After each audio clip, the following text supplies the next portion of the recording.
Good evening, good evening. I'm Sister Pat Millen, a sister of St. Francis of Philadelphia. Welcome to those of you gathered in person and those of you virtually for Beating Guns, Hope for People Who Are Weary of Violence, a Catholic Sisters Week event in Our Lady of Angels Convent, Aston, Pennsylvania. I want to begin by acknowledging our sponsors, the Sisters of St. Francis of Philadelphia, Newman University, the Nuns Against Gun Violence, and the Sisters of Mercy Justice Ministries. Let us pray. God of mercy, you have shown us ways of living that are good. Work for justice, treasure kindness, humbly journey with your God. Yet your people are grieving, hurt by weapons that destroy. Help us turn to you, believing in your way that brings us joy. On a street where neighbors gather, shots are heard, a young girl dies. On a campus, students scatter as the violence claims more lives. In a family filled with anger, tempers flare and shots resound. God of love, we weep and wonder at the violence all around. God, we pray for those who suffer when this world seems so unfair. May your church be quick to offer loving comfort, gentle care. And we pray amid the violence, may we speak your truth, O God. Give us strength to break the silence, saying, this can be no more. God, renew our faith and vision. Make us those who boldly lead. May we work for just decisions that bring true security. Help us change this violent culture based on idols built on fear. Help us build a peaceful future with your world of people here. Amen. Amen. Our speaker for this evening is Shane Claiborne. Shane is a prominent speaker, activist, and best-selling author.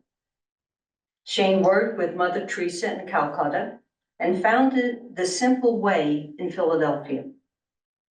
He heads up Red Letter Christians, a movement of folks who are committed to living as if Jesus meant the things he said.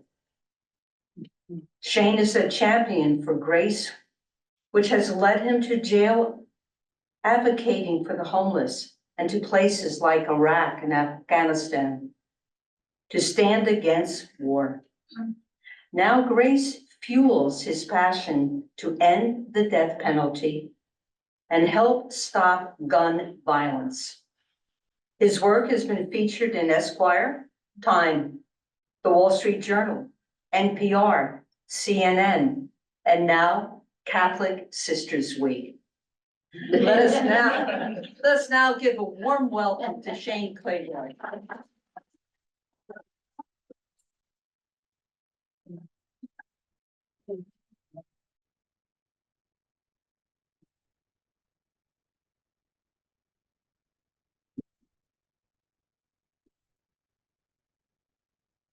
Well, I'm honored to be with you, and for those listening online, thanks for joining us. Sorry you don't get to taste the cookies and whatnot, but I came up from Kensington. That's been my home on the north side of Philadelphia for 25 years, and before that, Tennessee. I don't try to hide it. I'm not ashamed of it. Got my southern drawl. But I fell in love with North Philadelphia when I was doing my undergrad work, and after many years there, one of the many things that we began doing was confronting gun violence. You know, it seems like a natural extension of trying to love our neighbors, and we saw way too many lives that were cut short from guns, and memorials on almost every corner. So a little over 10 years ago, we were inspired by the prophets Micah and Isaiah and the vision of beating swords into plows and spears into pruning hooks. And thought we don't have a whole lot of swords in the United States, but we have a whole lot of guns. And so we invited people, if you'd like to surrender firearms, we're ready to chop them up. And our first donated gun, I brought a similar one, was an AK-47, very similar to this. It was really haunting when we first got it, but then, you know, we chopped it up and we turned it into a shovel and a rake, and it was so powerful that we kept doing it. In fact, this first one I did with my friend Ben Cohen, who is the founder of Ben and Jerry's Ice Cream, the Ben of the Ben and Jerry's. Yeah, a good friend to have for a lot of reasons. Fudge brownie's my favorite reason. And but we did an event called Jesus Bombs and Ice Cream, imagining a world with more ice cream and less guns and bombs. And we're actually teaming up next month at the University of Pennsylvania. He's coming down and we're gonna do something similar. But it was around the anniversary of September 11th. It was around the escalating violence in Iraq and Afghanistan that we really started chopping up guns. But then we quickly made the connection to our neighborhood, right? Of the lives that are lost. And I brought a few things with me that you can look at. This was our very first tool that we made in Philadelphia, and that's why it's got the #1 on it. And we like to say our work has gotten a little bit more skilled over the years, but this was powerful because this piece of metal was from a handgun that we found in an abandoned house in North Philadelphia. And we're fixing up abandoned houses too in our neighborhood, and we found this gun and we heated up the forge, and it was very kind of spiritual moment where we felt compelled just spontaneously to invite anyone that had been impacted by gun violence to take the hammer. And I'll never forget, you know, one after another, folks lined up, and this one mother, she began beating on this very piece of metal. She's beating on it with a picture of her son who was killed in Philly. And Miss Ryan said, "This is for my boy." And she helped craft this tool. And that's also where I realized that what we're doing, I mean, it is artistic, it's prophetic, it's, you know, creative, but it's also, to use a church word, sacramental, right? It's when we transform a piece of metal that was designed to kill into tools that are meant to cultivate life. It's holy work. And we've now done it all over the country. We've traveled with a portable forge to 40 different cities in a row. We did a whole tour in every town, taking guns off of from that neighborhood and beating them into garden tools. And so you can see a lot of the stuff that we made. I don't always wear this conspicuous of a cross, but I'm wearing this because it's made out of the barrel of a gun. And so we're always making new things. It's very Franciscan. I'm kind of a lover of St. Francis and Clare as well. But this is our, you know, our newest tool. And I always tell my evangelical friends, this is what a gun looks like when it gets born again. And every time we do it, we are declaring that all things can be made new. And what's true of metal is also true of human hearts, right? It's even someone who has taken a life is more than the worst thing that they've ever done, and no one is beyond redemption. That's kind of what we declare. So I'll get back to that. I just wanted to throw it out there. That's what we do, is transform guns. And I'll throw this. I'll let you pass it around if you want. And we also on the back table we have casings of bullets that have been picked up off of our streets. In fact, that entire bowl of brass bullet casings are from our parks and from our streets. So this is real, right? And I mean, even as I look at the AK-47, this is not just a sort of a gun that is not real to us. We had a shooting with an AK-47 on the 3300 block of 8th Street, just recently, 30 rounds in less than a minute and 2 people were killed. So this is real, right? And that's why we're here. And ironically, like fireworks are seen to be too dangerous, many types of fireworks, so they're illegal in parts of in Philadelphia, the larger fireworks, and yet we can still have an AK-47. Yeah. And these guns are designed for one purpose, which is to kill as many people as possible, as quickly as possible. So that's kind of where we find ourselves, and I promise we'll go from the heavier side to the hopeful side. That's what we believe in, and it's at the heart of our faith, is that we believe all things are being made new. And this is a heart that is actually made out of those bullet casings. So we melt them down about 2,000 degrees and we pour that liquid into molds, and it's about 15 bullet casings that make a heart. So all of that is the work that we do, but it's also the fact is that we also don't just need symbols, we need real policy change and real change. And there's folks that, when they hear about what we're doing, they say, well, it's not a gun problem, it's a heart problem, or it's a sin problem. And I want to say first, it can be both, right? And I do believe that we have a heart problem. Many, all of us have the capacity to do violence, and God changes hearts and people change laws. And I think we also have to see it as a policy issue. As Martin Luther King said, a law cannot make a person love me, but it can make it harder for them to kill me. So he knew, right, that you can't legislate love. You can't, a law can't change a racist heart, but we can make it harder for people to kill. And right now we're making it really, really easy. So we're going to unpack some of that. We're going to have time for dialogue, but I want to begin just by grounding us in sort of the reality of where we find ourselves right now in the United States. Since many of us have a faith anchor tonight, I'm sure, I never assume everyone does, but I'll invite you, if it feels natural to you, to just say with me the prayer, Lord, have mercy. We can say it together. Lord, have mercy. And we can repeat that prayer after each of these as we ground ourselves. In the United States, we have about 5% of the world's population, but almost half of the world's guns. Lord, have mercy. In the United States, we manufacture 9.5 million guns a year. That's 26,000 guns a day, over 1,000 guns an hour, 18 guns a minute. We manufacture one gun every 3 seconds. Lord, have mercy.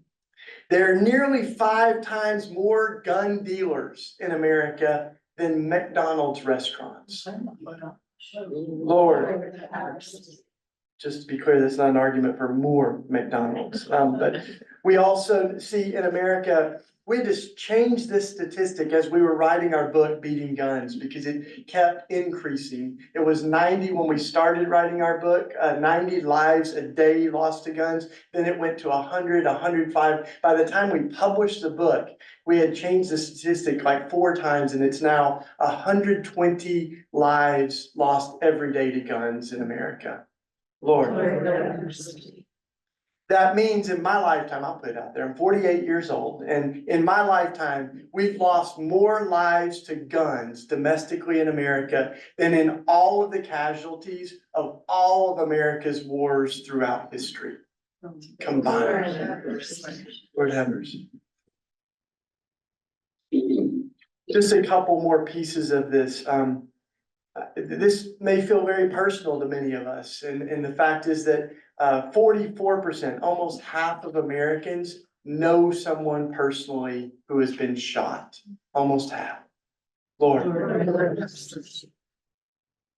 When we think of the gun violence, you can keep saying Lord have mercy whenever you want, but that's that little refrain. We can move on from it. But we don't always think about suicide when we think about gun violence, but it's over half, sometimes around 2/3 of our gun deaths are self-inflicted suicides. And the reason that guns are so important when it comes to suicide is that they don't allow a second chance, right? They aren't forgiving. And so if you attempt suicide with a gun, 90% of people end up dying. But what's really interesting and so important is when you look at almost every other method of taking one's own life, almost 90% of the people who attempt their first suicide do not die. They're able to get a second chance, and a majority of them do not die by suicide.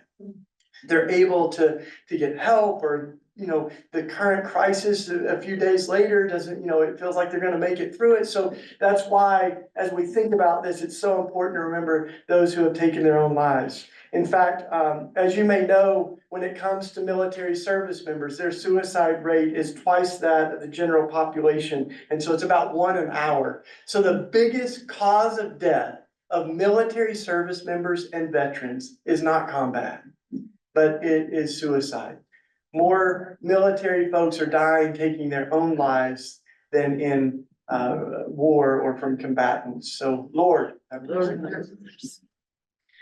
Just a couple more pieces as we kind of peel away the layers of this is there is a very important part of this that is about, I think, toxic versions of masculinity, right? It's very hard to miss that. You can't paint it totally in gender, but when you think of mass shooters, when we think of the violence on a large scale in our country, when we think of domestic abuse, a gun in the home means a domestic partner is 5 times more likely to become a victim of domestic homicide if they're already abused. So there's parts of this that may impact neighbors that we don't even know about, right? So there's all of these layers. And so the other thing I think that's very interesting as we research this is when you think of the guns, we have more guns than people in the United States. Lord have mercy, right? We now have more, you can keep saying it, whatever.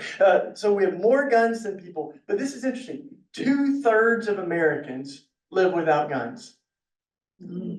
So a majority of us live without guns, and yet we have more guns than people. What's also interesting is that there are a small group of people that we distinguish from gun owners, and we call gun extremists, who own, listen to this, less than 5% of the population of gun owners that own almost half of those guns, 150 million guns. So they're averaging about 20 guns each. And one of those we profile in our book had 4,000 guns, one person, right? So this is where you begin to realize that this is a problem, right? Like this, and that even if you're someone who believes in the Second Amendment, that the writers of the Second Amendment wrote into the amendment, well regulated, right? In fact, James Madison, who was often called the father of the Constitution,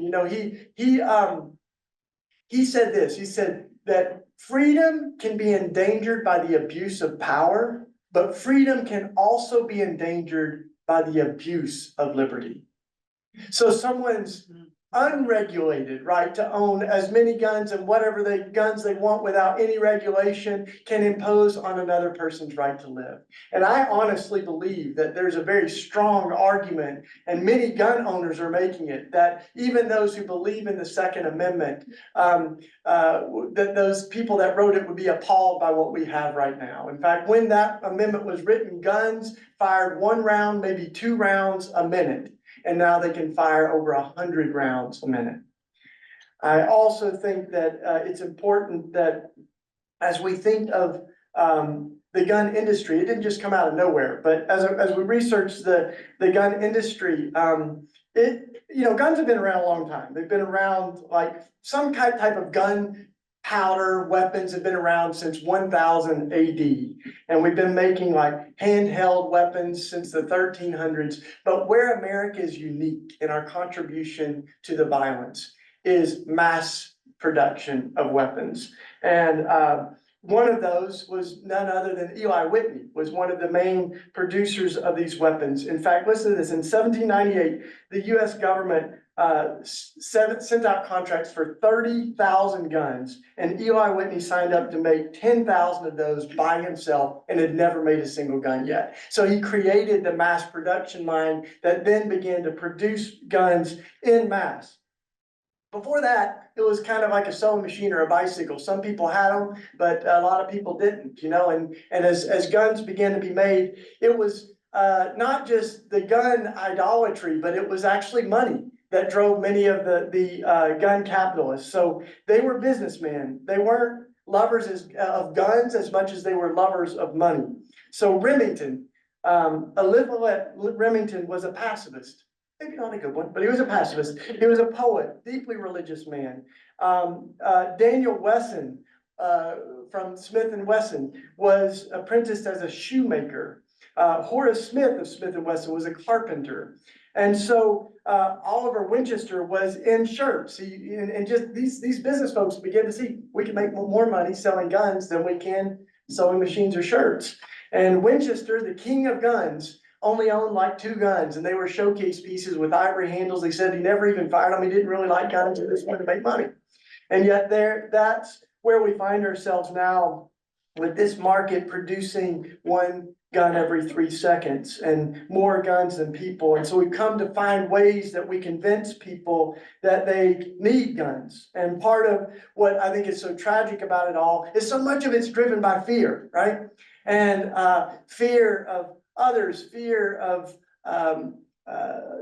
what someone else might do to us, and this idea becomes a form of idolatry. And the NRA, actually, this is their words, they said, you would do better to think of the NRA as one of the great religions of the world.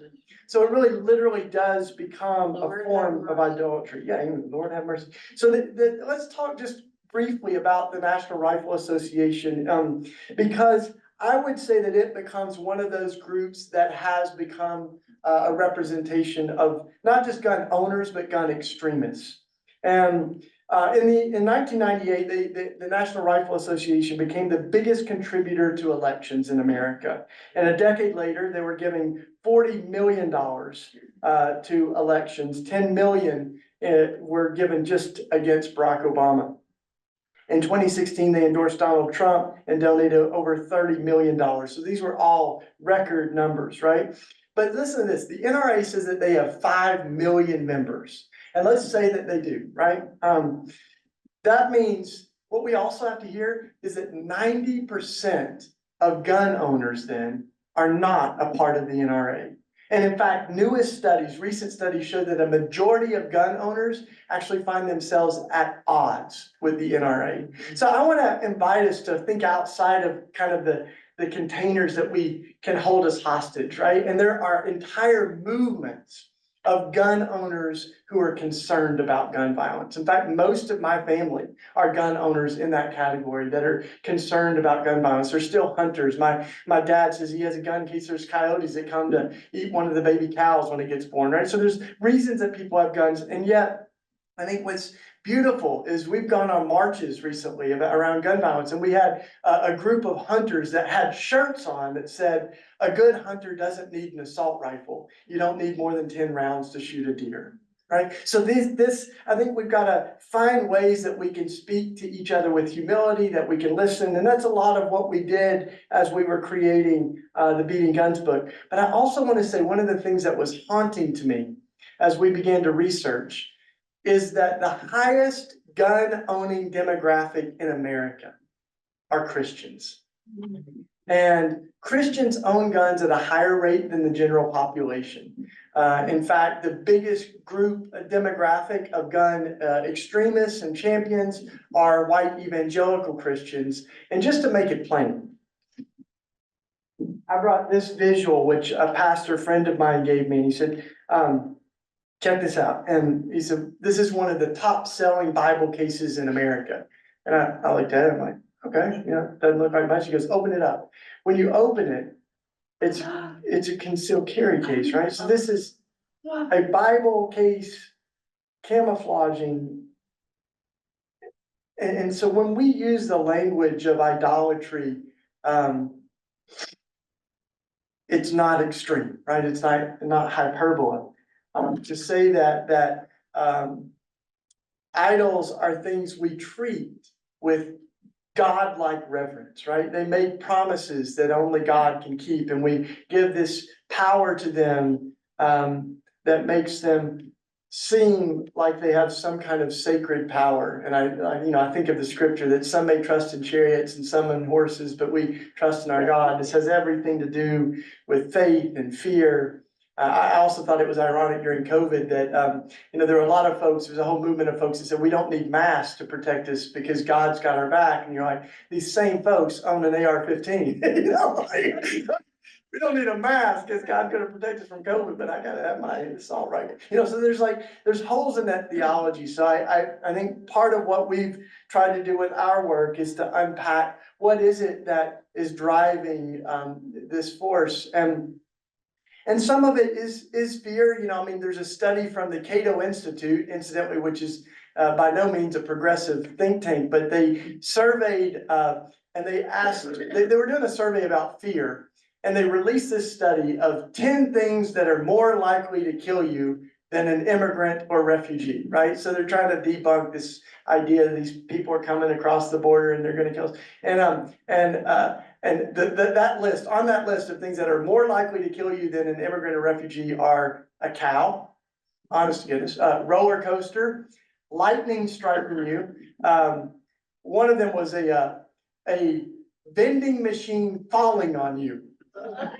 More likely to kill you than an immigrant or refugee. And yet we're conditioned to fear, right? We're made to fear, especially those who look different from us. And yet those fears, I think of that powerful promise of scripture that perfect love casteth out fear. So there's a part of this, I think, that we've really got to stand on. And I even think there's some like sympathy that I have for Peter, because I like Peter, Jesus' disciple, because he's human. He makes mistakes, but he's always kind of willing to try, right? But in particular, one of Peter's not his best days was when the soldiers come to arrest Jesus, right? And still impulsively, Peter picks up his sword and cuts off one of the guy's ears, one of the servants of the soldiers, right? And Jesus's response is stunning. The first thing he does is he says to Peter, put the sword away. You live by the sword, you die by the sword. He actually says, enough of this. I had enough. And then he picks up the ear, heals the guy. Just kind of like heals the guy that Peter wounded. And I think about that, and the early Christians, Tertullian and so many others, they said, when Jesus disarmed Peter, he disarmed every one of us. When Jesus disarmed Peter, he disarmed every Christian. Because if ever there was a case to be made for using violence to try to protect the innocent, right? If ever there was a case for standing your ground, right? Like that Peter had that case, and yet Jesus shows him there is another way. We do not use violence to counteract violence. And of course, Peter gets that message and goes on to give his life, right? But that message of the early Christians, that nonviolence is how we live in the world. I think of St. Francis, right? Who saw the evils of war firsthand.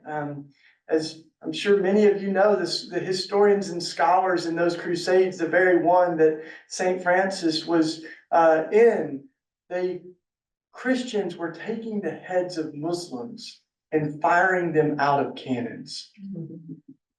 Lord have mercy. The violence that we are capable of when we believe that God has our back, right? No one kills with more passion than when they believe that God is with them as they do it. And so this debunking of violence is certainly at the heart of the gospel. It's at the heart of St. Francis. That's why in my house I've got a relic of Francis that was given to me. And so we love Francis. This year we got to make a cross just like this for Pope Francis. And apparently he likes it. He was telling one of my friends about it. He's like, this cross is made from a gun. So, but this idea that even the cross was an instrument of death that now has become a symbol of a conduit of God's love and healing in the world. So every time we transform weapons, we're participating in that vision of building a world where we beat our swords into plows and our spears into pruning hooks. But we also, I think as we think about policies, I like to think about cars a little bit, right? So, when there's the spiritual side of it, the healing of violent culture. There's people that say, well, there's violence in our video games, in our music, and all of that's true. I think all of us should care deeply about a culture of violence. But the fact is, every country in the world has violent video games, violent music, folks that are racist, people that are prone to violence or may have mental health struggles. But what is unique about America is the access that we have to firearms to carry out those intentions. And that's why we lead the world of our peer countries when it comes to death. It's why we see it every day in the news. And those mass shootings are tragic, absolutely tragic. They should make the news every time, right? But they account for less than 2% of our gun deaths in America. So after Sandy Hook happened, it shook us, right? And we said, never again. And then we let it happen again and again and again. And so it's why it's so powerful now to come together, with Ceasefire, with Everytown, with all these different groups, all your Chester folks that I just met, that we're all going to be working together to build the kind of world that we're proud to call home, a place where our children can live without fear. I heard one mother telling me her kid came home from elementary school, and she said, "How was your day?" And he said, "Terrible."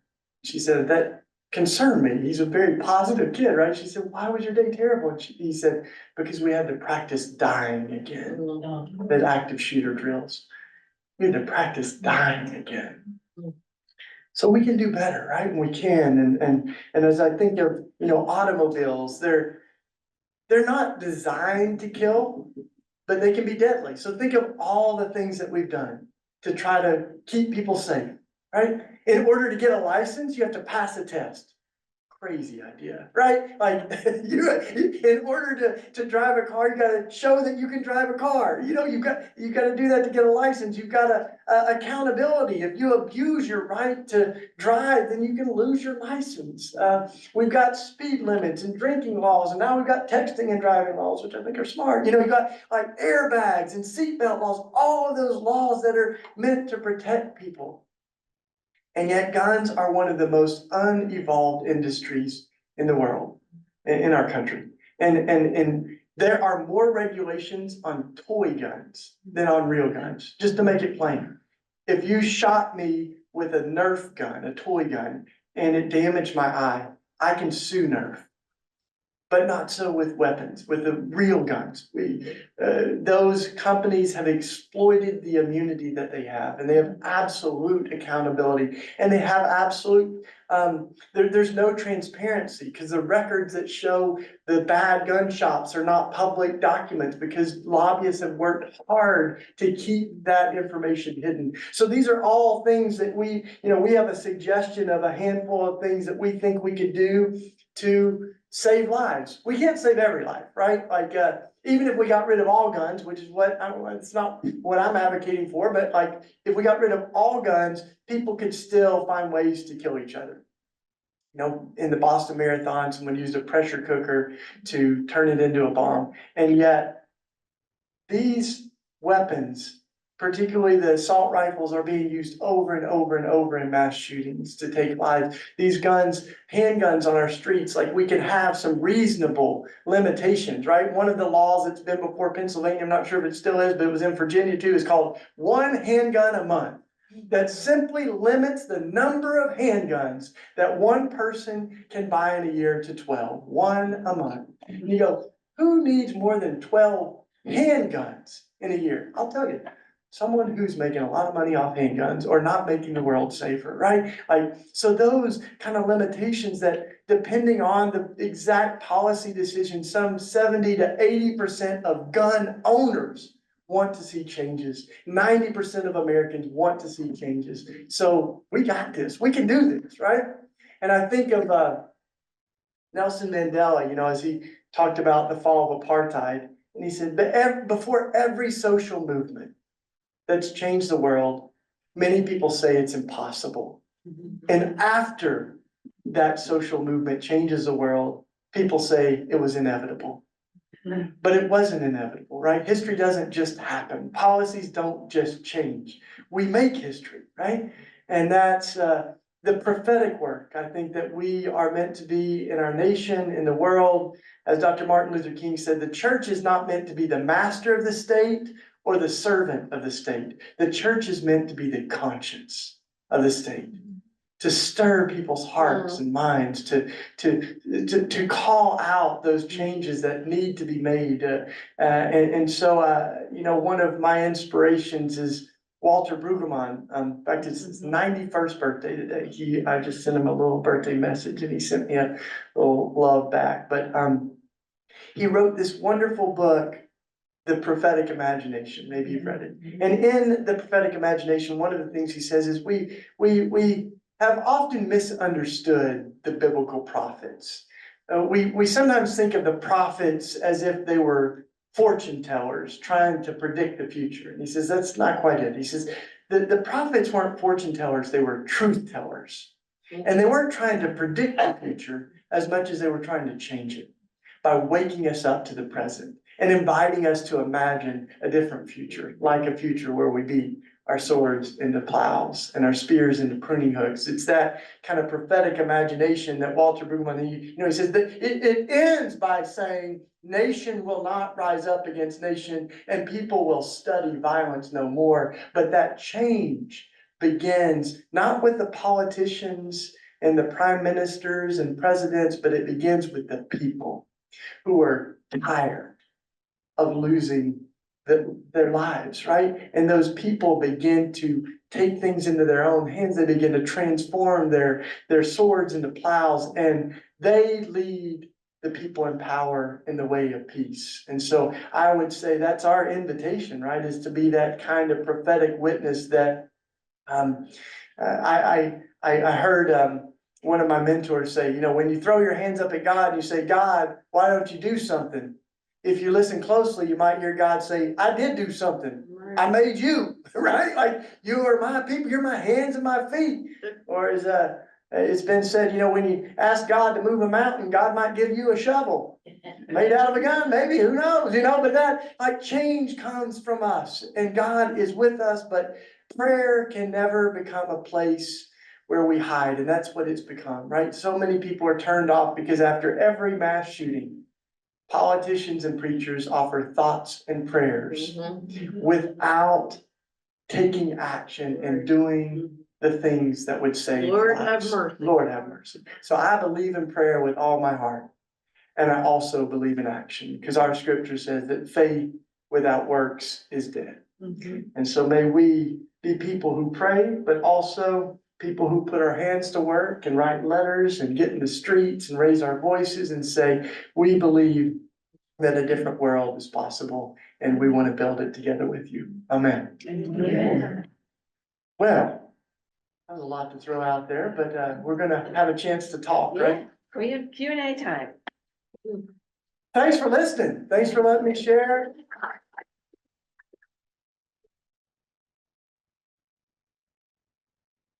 And incidentally, there's a lot of other great folks that are working right here in your neighborhoods and in Philadelphia and this region for change. So we'll be hanging out afterwards, and those organizers can also feel free to jump into the conversation, but we'll open it up. And I think we have a microphone to do that. If you're watching folks, folks online, thanks. We're watching your comments in the chat too, and any questions you have. We'll try to Just raise your hand. yeah, just raise your hand, share it over there. So yeah. I didn't know I was the test. No. There you go. I sheepishly admit that I came here kind of skeptical and really unsure of what was going to be happening here, but I have really been I've got to confess. But what you've spoken and what so many other people speak, and especially our politicians, nobody ever has an answer.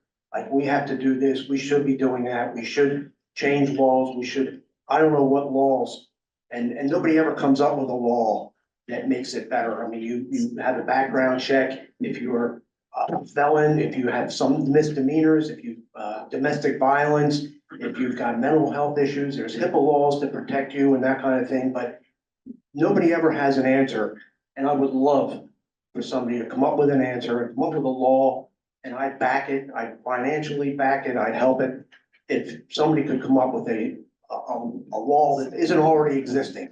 I mean, you're not supposed to kill and you're not supposed to use a gun in a violent manner. Yeah, well, first of all, thanks for opening up. Thanks for being here. I mean, I'm sure you have a lot of things you could do tonight, so to show up and in a conversation that you're not sure about takes a lot of courage, so I'm glad that you're here. One of the reasons I use the automobile example is that it's not about one single thing that's gonna solve everything, but all of these different things that we've seen through research to, that we know save lives when it comes to automobiles. And we need that same research done on guns as well to see what is really effective. And one of the things that has held that back has been any money that's going towards tracking that is not allowed to have political implications. It's exactly how the tobacco industry said,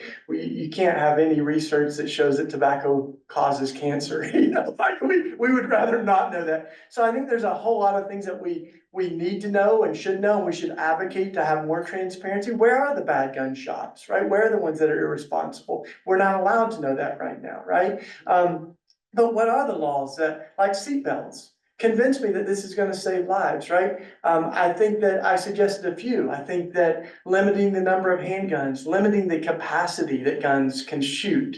You can still kill people with a gun, but you can't kill nearly as many people when it can only shoot 10 rounds without reloading. So who believes that we need guns that shoot more than 10 rounds without reloading? Why do people need silencers, right? Like, why do we have guns and bullets that are designed to pierce through body armor? Literally, that's what they're made for, right?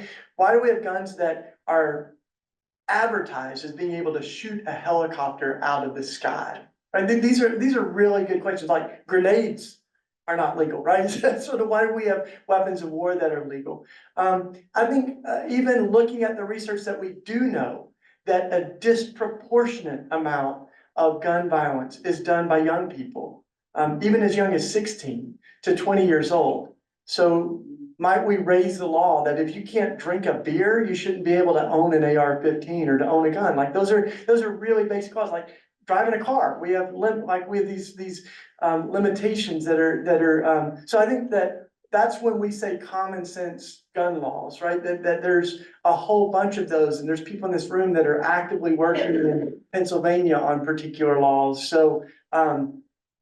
I think you're right in saying that there's not one thing that's going to solve it, but one thing that could is if we can put our minds together and create a comprehensive, common sense gun laws that would be able to save a lot of lives. And part of the reason that we need this on a national scale is because a lot of times municipalities will pass laws that then the gun lobby takes to court and those are overturned. Like Philadelphia, unanimously, city council passed an assault weapons ban. Right. But then that gets challenged by the gun lobby if we don't have both a national and a local approach to it. So Carol, anybody else want to say a little bit this is a conversation, so yeah. Hi, thank you so much for speaking up. I'm the organizing manager with Ceasefire PA, and we have a couple of our volunteers as well as organizers here. And I got involved in the gun violence prevention movement as a gun owner. I've been a hunter my whole life and I know how to shoot. I'm actually pretty darn good at it and I enjoy it, and I do it with my dad, and we eat a lot of venison. But I also know that I don't want my kids to grow up in a world full of gun violence. And so we're working right now on a number of laws or bills, should I say, to make it harder for people who would hurt other people with a gun to get their hands on a gun. There are two bills that passed our state house last May with bipartisan support. One is a universal background check bill. Now, Pennsylvania has a pretty good background check bill right now, or law right now, except I could sell you an AR-15 or a long gun as a private seller out of the trunk of my car without having to put you through a background check, right? So it would close that loophole. And the other bill that passed with bipartisan support is an Extreme Risk Protection Order Act, which is designed to protect people who are in danger of harming themselves or someone else with a gun. And it's a civil procedure, there's nothing criminal about it. It's different than when say a doctor says you are, have to be committed to a mental institution. It's just for a short period of time. And then you can petition the court once you've had a chance to get help in order to get your gun back. We're also going to Harrisburg in May because those two bills are sitting in our house and have been sitting in there for how many days? 284, well, now it's probably 286, maybe. Yeah, they've been March sitting 4th. there with no action. Yeah. And also, we're working on a package of crime gun bills in order to, there's a variety of bills, like limiting 3D Machine printing. gun conversion, limiting 3D printing, child access prevention, which is basically saying if there's a minor in the home, that guns need to be secured. Yeah, those are all bills that are part of the crime guns package that are hopefully coming up for the House for a vote soon. Thanks, yeah, please come, and we'll have more time to talk, afterwards too, so thanks both, brother, that you asked the question, thanks for responding. Give Carol the mic a little bit too, because she's also a board member and of Raw Tools, and she makes our handles for the, show. Yeah, but and we've got a list of about 20 or so that are just, we say, we invite you to think about these, as possible laws. And one of those is domestic abusers, right? Access to firearms. Like, we know that someone who is convicted of hurting members of their own family is more likely to use a gun against them or to use a gun against someone else. So, that's why it's like 80% of gun owners believe in the polls that we've seen recently show that they believe in some of those bans against domestic abusers acquiring firearms. So part of this is just to kind of find some common ground together, right? And so thanks for leaning in tonight. Other questions, or we got anything online? Yeah, thanks. Would you say something about ghost guns? Yeah, so ghost guns are guns that are basically homemade guns that you can't track, right? You can basically buy all the parts to make a gun at home. You can 3D print them. There's a lot of ways that you can make a gun that's not even on anybody's radar. So that is a bill that has this administration has been working on at a federal level and other state. That's one of the ones you mentioned, right? So, yeah. So that's one of those, it feels like a no-brainer, right? Like that you can assemble a gun, like from parts or from 3D printing. Anything else? Did I miss anything else? Anybody else? Yeah. Other questions? Thoughts? I wish more people could hear some of these facts and put out there. Mind blowing. Yeah. I've never heard that from any other side before. It would go going to one side and kind of a thing, but scary. I got Yeah. goosebumps listening to some Yeah. of you say. Well, thanks. Yeah, and one other thing that I think is true is that proximity makes a really big difference on this too. Like sometimes people don't have the urgency that this issue demands until it hits home, right? I was in a little town in Kansas, Heston, Kansas, and I was speaking. And I was actually just speaking at a church and I mentioned gun violence briefly and they were like, well, this is Heston, Kansas. We never, we don't have an issue. And then like 2 weeks later, they had a mass shooting in the plant there in this little bitty town, shook the entire town. So we went back with the forge and one of the survivors of that had lost large parts of it. I mean, he lost part of his body. He was survived an assault weapon shooting and shared his story, but it hits so many places. And for me, growing up with guns in Tennessee, I didn't really think much about it. And it was really when we saw over and over and over, just so many lives senselessly taken in our neighborhood. I mean, a 3-year-old on Malta Street that was shot, a 19-year-old that was shot right in front of my house. And I held his hand as he was still alive. And then he died the next day. And for me, that's where, you know, Martin Luther King said, we're all called to be the good Samaritan and lift our neighbor out of the ditch.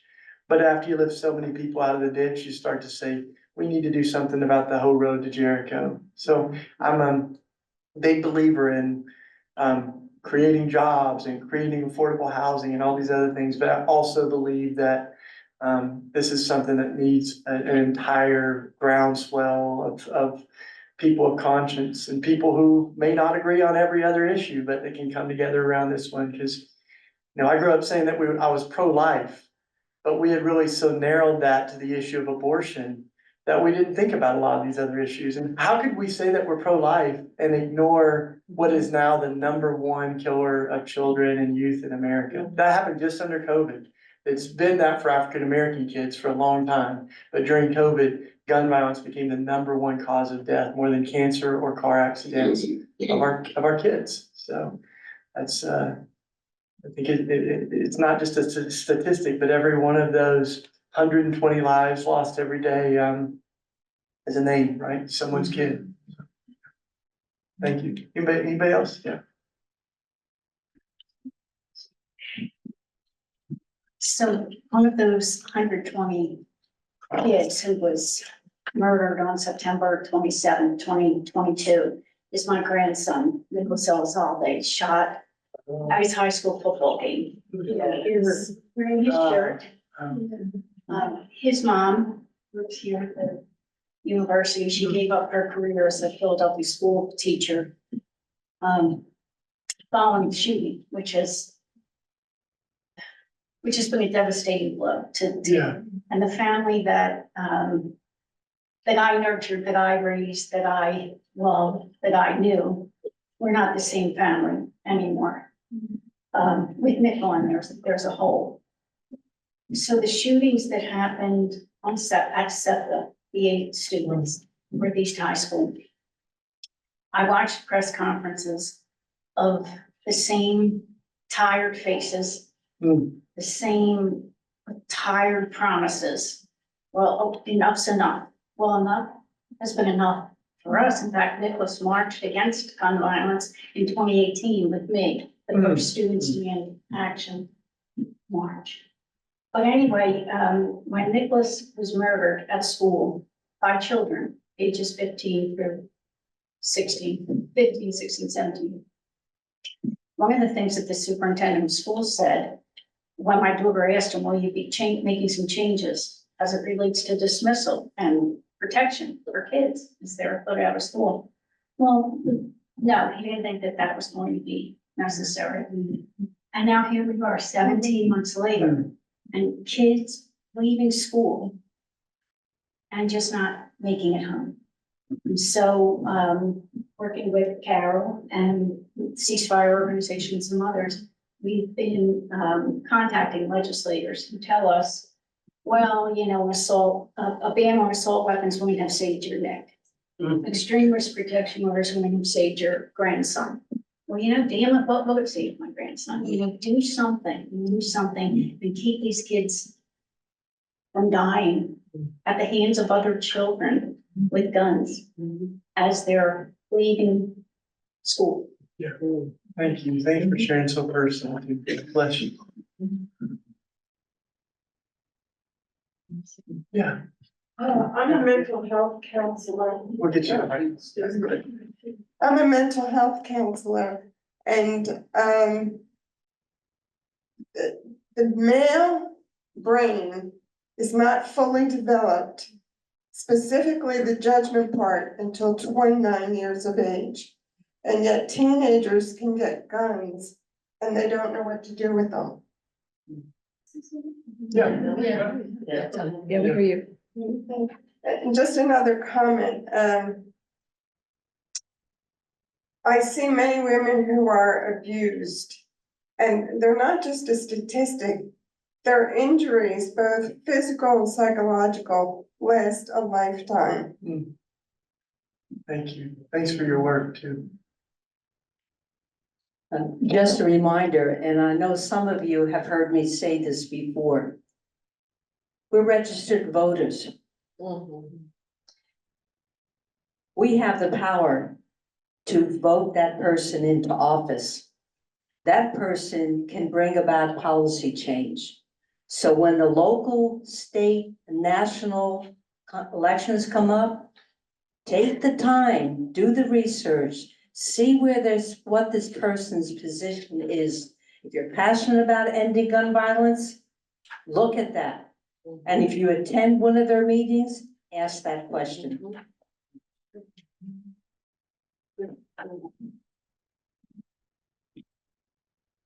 But I wish that we as the people had the power to vote on these things. I know we have representatives and I know we vote them in and out. Sometimes it's very hard to do so. To have the right people that want to think about common sense gun laws in power. And I belong to Moms Demand Action and wrote postcards all summer long, talking to legislature, Congress people. And they have their mindset, unless you vote them out, you're not gonna see change.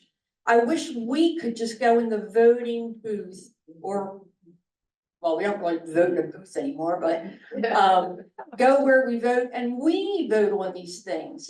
Maybe there would be more of a change. So our government needs some tweaking, a lot of tweaking to change things too. Yeah, thanks. Yeah, and thank you for that word. And it's also true that like young people are rising up. I mean, they're done with the excuses, from Parkland to the Black Lives Matter movement, all over so much that they just can't keep making excuses for inaction, so I'm encouraged by that, and we need to let them lead us, right? That is encouraging, yes. Yeah. Sure. This is something I could Google and will Google later, but just in case anyone knows, and perhaps you tell us about it. One of the concerns I would have, or worries I would have about, or feeling of hopelessness might be in relation to what the Supreme Court would accept in regards to some of these laws. And I haven't followed it closely, but I seem to have remembered something like maybe there's a case on the docket now, or maybe it was recently decided, I don't remember, having to do with whether a law that would prohibit certain people, maybe people with criminal records or something, from getting weapons. So anyways, just on the question of the Supreme Court and to what extent it may or may not stand in the way of some of these reforms that people are talking about. Yeah, well, thanks for the question. And I mean, one of the things I would point to is like a lot of those social movements that seemed impossible, like apartheid. It was a movement that bubbled up from the ground, and just like water boils, like it doesn't just come from the top, but it comes from the bottom. And I think that's exactly kind of what we see now and what we need. I don't think that the Supreme Court is bigger than God or than the people. And so I think that we have the capacity to make that change happen. I mean, there are some inherent contradictions when it comes to states' rights on some things, but not states being able to make their laws on guns. So I think there's ways that I think we can create conversations that are reasonable and that have, come from different ideas. And, I also think that we can look at other things, even like technology, for instance. If we had all of our best minds thinking about what can we do to save lives, we know that we have the technology to make smart guns that operate off of a fingerprint. I mean, already our phones and some of our alarm systems operate off of a fingerprint. There's no reason that guns can't, and that won't solve, that's not like the only thing, right? But imagine a kid finds a gun in the house, it's harder for them to use it in an accident because their fingerprint doesn't operate. If someone steals a gun, it may not be impossible, but it'd be a whole lot harder to use a stolen gun if we had fingerprint technology. So I think all those, sometimes the obstacle is not a matter of can we, but do we have the willpower? And I think that's where the people as a conscience can make the willpower, from these folks. And I mean, it was Henry Ford that said, if you want to know how to stop violence, figure out who's profiting from it. So I think we've got to figure out who is very happy with the status quo right now. And there certainly are people that are. So I would follow up. You're right. I have a follow-up question from the chat. Yeah, great. Asking, Thanks online, folks. asking, do you have any advice for dealing with staunch staunch politicians who are against making these laws? And who would argue it's a slippery slope, or they're offended by the term assault weapons? Any advice for, addressing politicians and trying to advocate for change? Yeah, it's a great question. Could y'all hear that? Could you hear the No. question? Well, the question was from online, was basically, do we have advice for how to interact with a politician Second that, Amendment politicians. the Second Amendment politician that might be pretty rooted in their ideas, and how you persuade them? Well, I kind of point the question back to ourselves. What are the things that have changed my mind, right? And it's rarely losing an argument. You know, like I don't know many people that get argued into thinking differently, but I think sometimes our hearts are moved and our heads follow. And so I think that's why the stories, personalizing, telling stories of what's at stake, and not allowing the distance between the lives that are being lost and impacted, to create kind of insulation from those. I also think as Christians, we need to do good theology to combat the bad theology. There's a whole theology that backs the idolatry of guns. And so I think that's why I've written books on the death penalty and on gun violence, because there is an entire theology to that. And I think the stories can move people's hearts. I think there's ways that we can find common ground around some of these common sense laws, where we go like, what do you think about a limit to handguns? Why wouldn't you, why do you think someone needs more than 12 handguns a year? I think those are actually really good questions, and those very reasonable questions can open up a better conversation. I also think, as I mentioned, that having folks that are not stuck in partisan silos is helpful, because there's a lot of self-righteousness and sort of moral superiority, both on the left and the right.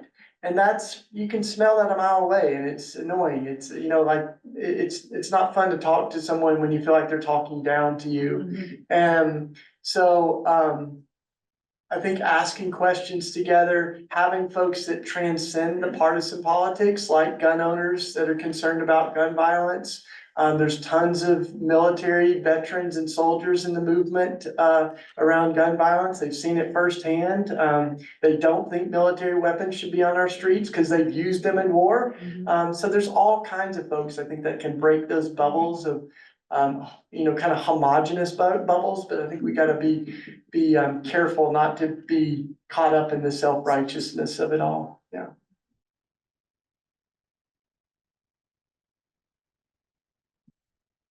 Cool. Do you think it's an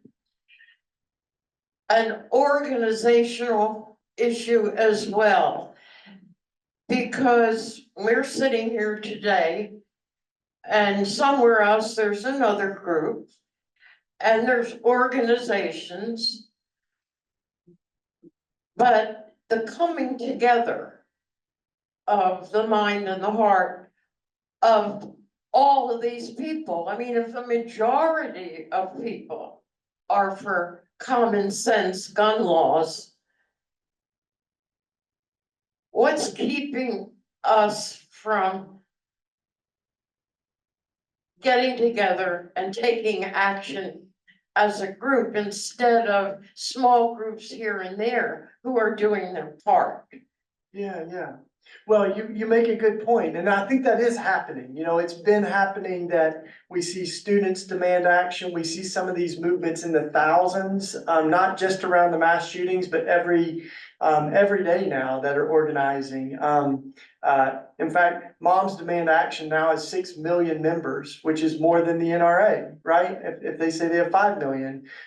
So there is a groundswell happening, but I think you're right. And when I think of Martin Luther King, he said, those of us who love peace have got to be as organized as those who love war. And I think that's true in the movement. And we need to incentivize change. You know, we need to show what it's costing in human lives, but also monetarily not to make changes. It's morally bankrupt, but it's also like, there's a few people that are profiting a whole lot from the gun industry, and they're not being held accountable to that. So I think the more people know and see, I feel like the more driven they are to make change. So I think we got to keep going, and this is a start, you know, showing up. As my friend Reverend Barber says, we need fusion organizing. So we need people of all different faiths, people of all different political persuasions, urban, rural, all kind of working together. So, it is happening, but we need more of it, right? So, yeah. We are the change we've been waiting for, as we said. Yeah, brother. Have you done research between gun violence related to gangs and drugs as opposed to gun violence related to mental health issues? Where, you know, someone will say, well, they were bullied during grade school or high school, and they take the life of someone else through gun violence, as opposed to with Philadelphia now, they're saying that, you know, this one particular student was targeted. And are they looking at that as something that was gang related, or a retaliation or a revenge shooting? Have you done anything looking at that, or can you give us any insights? No, I mean, in the back of Beating Guns, we've got probably 30 or 40 different books that tend to like be a little bit more particular on that research. That's not something that I've done research on gang activity or but we have done a lot of work on the people impacted and the neighborhoods impacted. And as you may know, in Philadelphia, there's also a movement, the 57 blocks movement, that shows that the 57 blocks in Philadelphia that are bearing the disproportionate amount of gun violence are the same blocks that have been divested in through over the last 100 years. So literally the neighborhoods that we've had redlining and divestment and money taken out of under resource schools, that all directly correlates with the gun violence that we see happening right now. So it's certainly like a symptom of other things that are happening. And even the drug economy is similar, right? So like as Father Greg Boyle says, nothing stops a bullet like a job. So if we want to like create alternatives, this has also got to be seen as an economic thing. And we've got to create alternatives to the drug economy, which right now in Kensington is our #1 source of income. Right? Yeah. There's a question. Can I ask a question? I mean, can I make a comment more than a question?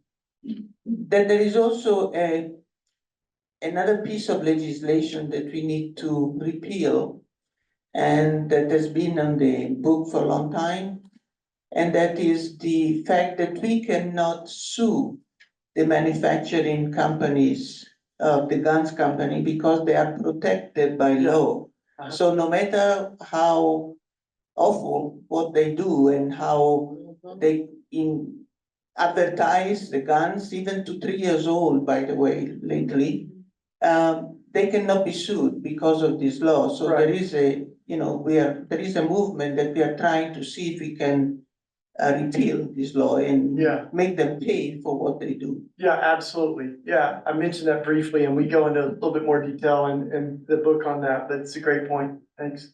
There was a question online of like around the assault weapons, and I think it's just worth, they said like who allowed assault weapons to be legalized. And this is really interesting. I just want to offer a kind of a counterpoint we don't often think of, to quote a few voices that might be considered a little bit more conservative. Justice Scalia, right? Known to be one of the most conservative court justices. He said, like most rights, this is Scalia, the Second Amendment is not unlimited. It is not a right to keep and carry any weapon whatsoever in any manner whatsoever for whatever purpose. That's interesting, right? We think of Ronald Reagan, he said this: I don't believe in taking away the right of a citizen for sporting, for hunting, or so forth, or for home defense, but I do believe that an AK-47, a machine gun, is not a sporting weapon or needed for defense in your home. Of course, he became more outspoken after the Black Panthers marched on the Capitol in California, but anyway, but those, I think it's important to see that folks, even the NRA had a historic split between, like sports guns and folks that had more of a political agenda. And I mean, we go into the weeds a little bit in that in the book, but it was a really, really ugly split over some of the issues that we're talking about. Many gun owners that with a conscience were finding themselves not only at odds, but actually excommunicated from that organization because they became outspoken. So these rifts are kind of there historically. And this is complicated on race too. I mean, this is some of the first gun control laws were by white folks wanting to limit Black folks and Native Americans from having guns. We really believed in gun control back then, so there's a whole race side of this that's complicated too. Ida B. Wells she thought the gun was an equalizer and thought every African American should have one, because it could protect them. Martin Luther King was a gun owner for a while, and as you may know, he had a powerful spiritual encounter where he got rid of his guns, and he basically became very outspoken that we can't build a peaceful world with weapons, and violence cannot drive out violence, hatred cannot drive out hatred, and he got rid of his gun. Incidentally, we don't always think of him as a victim of gun violence, but he was, right? So, and still his family, especially Sister Bernice King, is such a powerful voice, in the Kingian tradition of nonviolence. And so, yeah. Great. I don't know, maybe one last Yeah, question. one We more. have someone online. Yeah.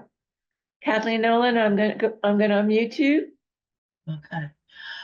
This is controversial, but I have heard more and more people suggesting that perhaps if people were able to see what happens to the victims of assault rifle mass shootings, much like what happened with Emmett Till, the power of seeing Emmett Till's mutilated body really created a real energy for civil rights and moving the justice for Black people, ending racial violence.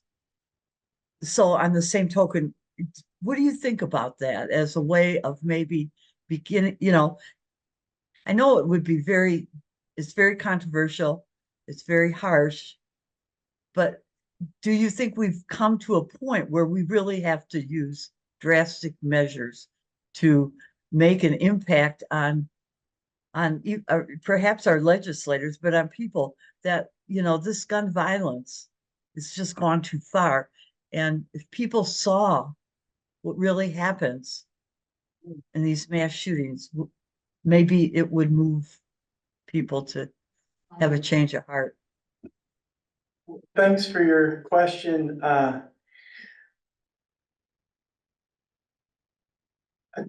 There's also debates around the death penalty. If we really saw someone be executed, would it change our hearts? And I'm a believer that the truth sets us free, and the more transparent, the more aware we can be, the better. I don't know what that means strategically or tactically. I know that one of the things that has created such credibility in the movement around gun violence are the doctors and nurses who have to see that, don't have a choice of whether or not to look at what happens. And so I think amplifying those voices and those who have had to see terrible things is getting people closer to it. It's the same thing with any suffering, right? The folks in Gaza right now and those who are hurting, if we remain distant from the reality of others, then it's easier for us to stay complacent. And so I think, Dr. Martin Luther King said, we've got to expose injustice so that it becomes uncomfortable. And we've got to make those who are comfortable, uncomfortable with the suffering. So we can find a lot of creative ways to do that. And I think that that's exactly the kind of work that we need to do. So let's keep making those who are comfortable, uncomfortable, and comforting those who see this way too often, right? We had a body that was in a shopping cart on our block, and I went to, it was right as the kids were going to school. And I went to talk to the police officer and I said, we're gonna cover the body, while the kids go to school. And the police officer said, no, don't worry about it, it's Kensington. And I said, it breaks my heart that that's your response to a human being that's made in the image of God, whose body is in a shopping cart that our kids are gonna walk by. Like, that's messed up. Yeah. And we were able to cover that, and they offered an apology, but the fact that we become numb to that is very disturbing, right? And so I think that's, something we can take away. I don't know exactly how we wake people up to that, but certainly a part of it is by amplifying those who are suffering, and letting the suffering speak. Because I'm not one that believes, I grew up with some ideas of organizing that we were to be a voice for the voiceless. And perhaps there's times that works, but I think what's happened a lot of times is people have stood up to be a voice for people who actually have voices. So rather than holding the microphone, we should stand behind them. We should make sure that people take the hands away from their ears so that they can hear the voices that they're not listening to.